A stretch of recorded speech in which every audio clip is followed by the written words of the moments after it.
Alright, this will be a pretty short video. We're just going to continue adding to our knowledge of tests and ways to check to see whether series converge or diverge over the next several videos. And the next we're going to do is through absolute convergence. This is a very easy addition to our previous knowledge because it allows us to essentially do one small thing and apply any of our previous tests. So a series, summation an, converges absolutely.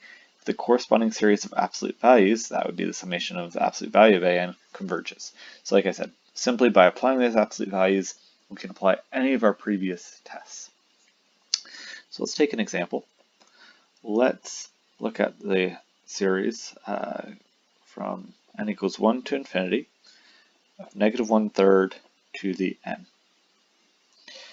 So first thing you can always do if you want to is check for divergence, and you don't have to write it down, but I think it's a good idea. So if we plug in that infinity, we can see that that thing is going to 0. That does not prove it converges. We talked about that before, but it does tell us we have to do something else. And so anytime we see that there's a negative there, there's going to be two common tricks that we're going to do. One will be the alternating series test. We will talk about that in a later video. And then the other thing is to simply take the absolute value and see if we can apply any of our earlier tests. So let's stick our absolute values on this sequence, the inside of the series. And if we think about the absolute value, we can take the absolute value of that negative, and that becomes a positive, and so then we have a 1/3 to the n. And now this should look like something that we've seen before. This is a geometric series,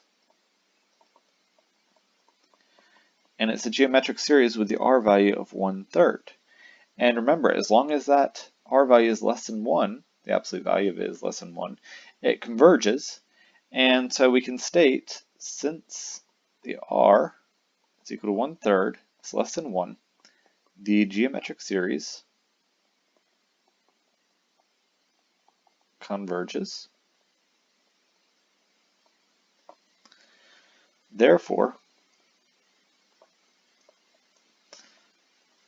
the series n equals 1 to infinity of negative 1/3 to the n must converge absolutely.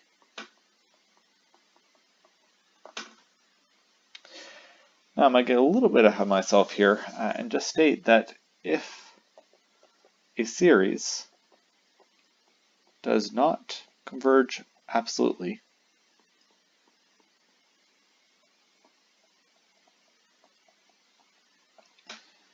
it may still converge.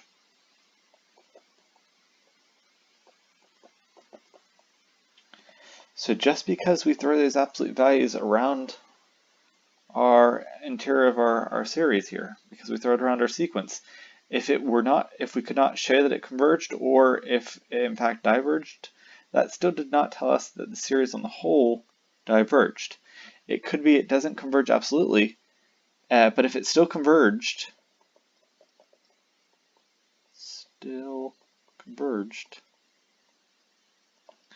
we would say it converges conditionally.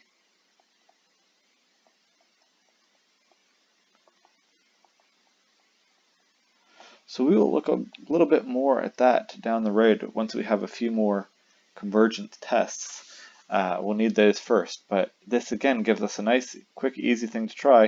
If we throw those absolute values around it, it converges using one of our other tests.